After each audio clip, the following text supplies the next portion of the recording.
आप देख रहे हैं इन डार्क राजकुमार के साथ। तो चलिए बढ़ते हैं आज की कहानी की ओर। दोस्तों, उस वक्त मेरी उम्र लगभग 19 साल की थी। उस वक्त मैं एक कॉलेज स्टूडेंट बन चुका था, लेकिन उस वक्त हमारे कॉलेज में छुट्टियां चल रही थी, तो मुझे मेरी मम्मी ने मेरे मौसी के यहाँ पर भेज दिया, वो भी घूमने के लिए। और मैं भी खुशी खुशी अपने मौसी के शहर चला आया, क्योंकि मुझे भी वहाँ पर बहुत अच्छा लगता था। इस बार मेरी मौसी और मेरे मौसाजी एक नए घर में शिफ्ट हुए थे, क्योंकि मेरे मौसाजी एक सरकारी स्कूल में अध्यापक हुआ करते थे, तो उनका इस बार कहीं और तबादला हो गया था। उसके बाद मैं मौसाजी के नए घर पहुंचा, तो मैंने देखा कि वह घर थोड़ा गांव से बाहर की तरफ था। जिस तरफ जंगल पड़ता था वह उसी तरह बना हुआ था। जब मैं उनके घर पहुंचा तो मैंने वहां का सारा नज़ारा देखा। वह घर देखने में काफ़ी शानदार था। पहले दिन तो मैं वहां पर खूब घूमा, चारों तरफ का नज़ारा देखा। साथ ही उस घर के अंदर एक बालकनी हुआ करती थी, जिसके पीछे की तरफ जंगल पड़ता था।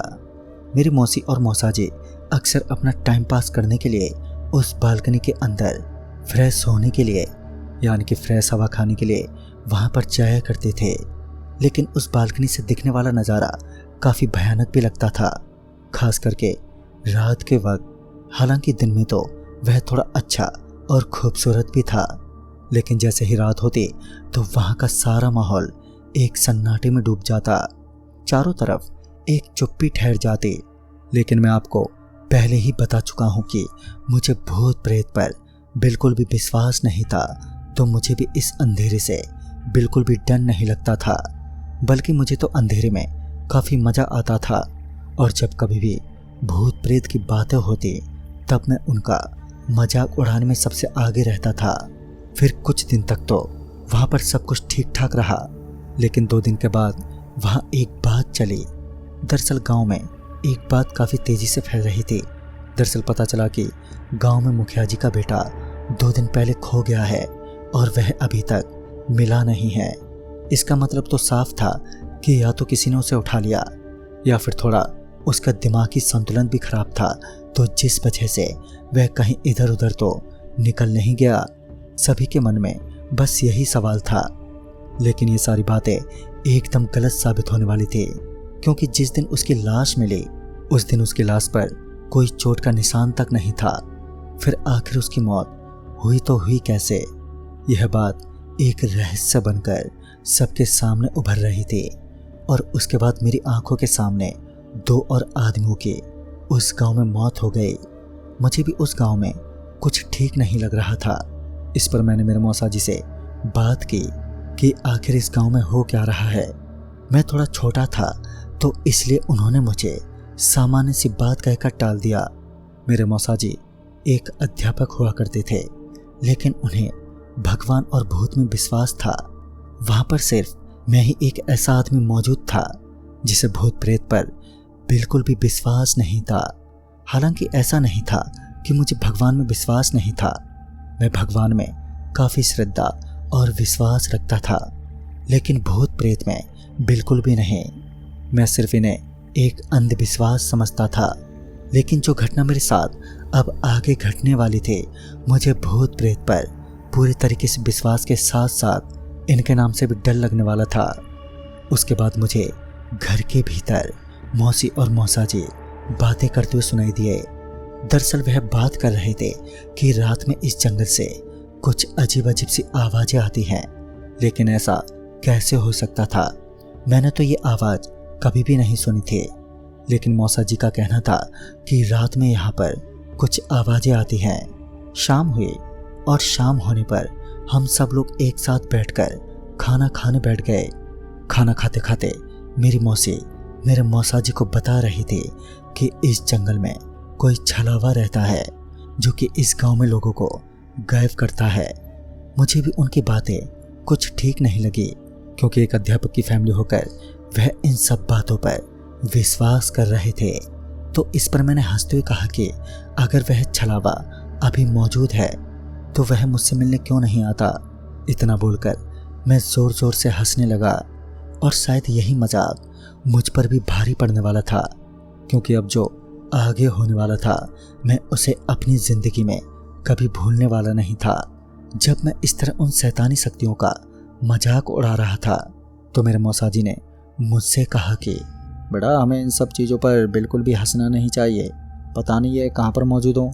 मुझे तो मौसाजी की बातों में बिल्कुल विश्वास नहीं था, लेकिन उसके बाद हम लोग खाना खाकर सोने के लिए जाने ही वाले थे कि मेरे मौसाजी ने मुझे बालकनी में बुलाया और साथ ही मौसी और उनके बेटे को भी।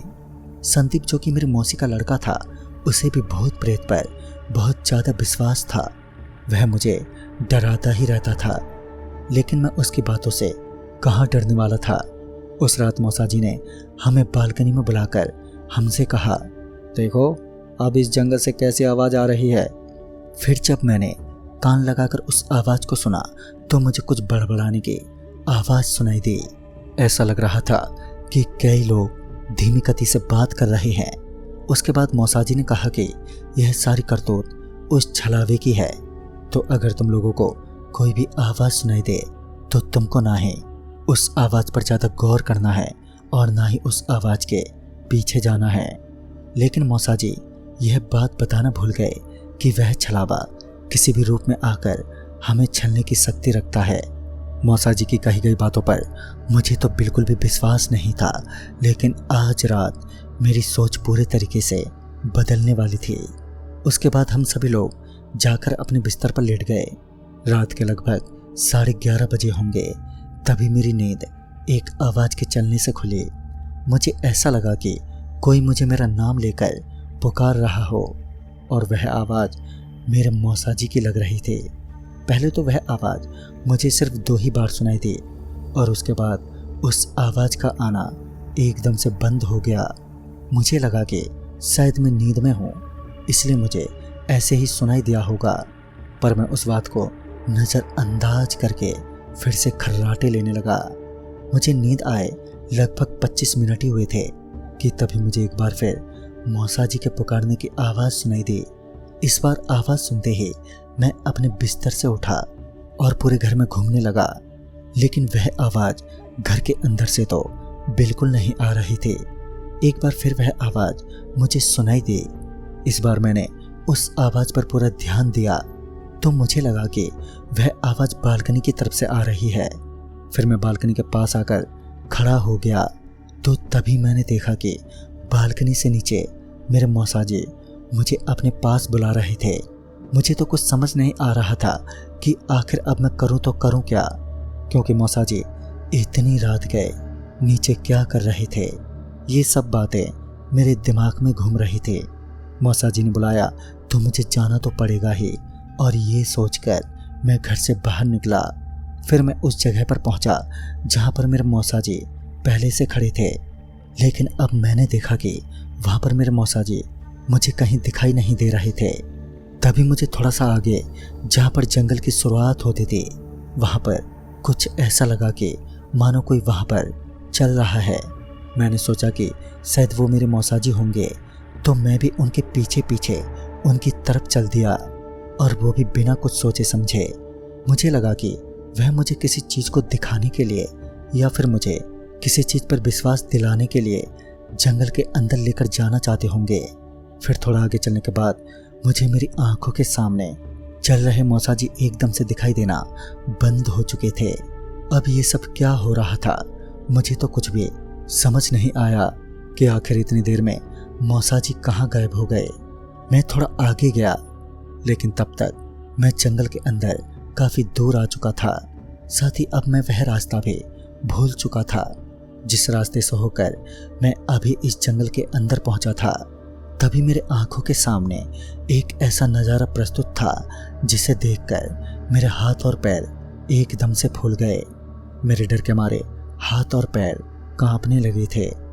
अब मुझसे ठीक से चला भी नहीं जा रहा था, क्योंकि इस बार मैंने देखा कि सामने के पेड़ की तरफ 2 आदमी फांसी लगाकर लटके हुए थे, और उन्हीं 2 आदमियों के नीचे मेरे मौसाजी खड़े थे जो मेरी तरफ मुस्कुरा रहे थे। और उसके बाद धीरे धीरे मौसाजी का चेहरा बदलने लगा और कुछ ही देर बाद वो भयानक शैतान में बदल गए। उनके मुंह पर कट के निशान निकल आए उन कट के निशानों के अंदर से लगातार खून बह रहा था। आज पहली बार मैंने जिंदगी में किसी प्रेत को देखा था और मैं वहीं डर के मारे कांपने लगा। तभी वो शैतान एक भयानक भाषा में बोला, क्यों, तुझे भूत प्रेत में विश्वास नहीं है ना? अभी विश्वास है या नहीं? उसका भयानक चेहरा मुझे डर और खौफ में लेकर जा रहा था, जहां पर मैं जाना नहीं चाहता था। फिर मैंने न दाएं देखा और न बाएं देखा। मैं जिस दिशा में चलकर आया था, मैं वापस उसी दिशा की तरफ काफी तेजी से भागने लगा और साथ ही मैं जोर जोर से चिल्लाने लगा। तभी मुझे सामने की तरफ से कोई टॉर्च लेकर आता हुआ दिखा। जब मैं उसके करीब गया तो मैंने देखा कि मेरे मौसाजी हैं और उनके साथ साथ मेरे मौसा का लड़का भी था। उन दोनों को देखकर मुझे थोड़ी राहत की सांस मिली। फिर वो मुझे वहां से घर लेकर आ गए। घर आकर मैंने सारी घटना के बारे में बताया तो मौसाजी ने बताया कि वह एक छलावा है जो किसी का भी रूप लेकर हमें छलने की ताकत रखता है। मौसाजी ने यह बात मुझे अगर पहले बता दी होती तो आज मैं इस घटना के साथ रूबरू ना होता। लेकिन एक बात भी सच है कि भगवान जो करता है अच्छे के लिए ही करता है, क्योंकि अगर मेरे साथ ये घटना ना घटी होती तो मैं भूत प्रेत पर आज भी विश्वास नहीं करता। शायद उस दिन मेरी जान भी जा सकती थी, पर पता नहीं क्यों मगर उन्होंने मुझे कोई नुकसान नहीं पहुंचाया। उसके बाद मैं कुछ अगले ही दिनों में अपने गांव के लिए वापस लौट गया और उसके बाद मैं कभी भी उस गांव में दोबारा नहीं गया, क्योंकि मेरे मौसाजी का तबादला अब कहीं और बदली हो चुका है। तो दोस्तों, इस कहानी में बस इतना ही। तब तक के लिए बाय एंड टेक केयर।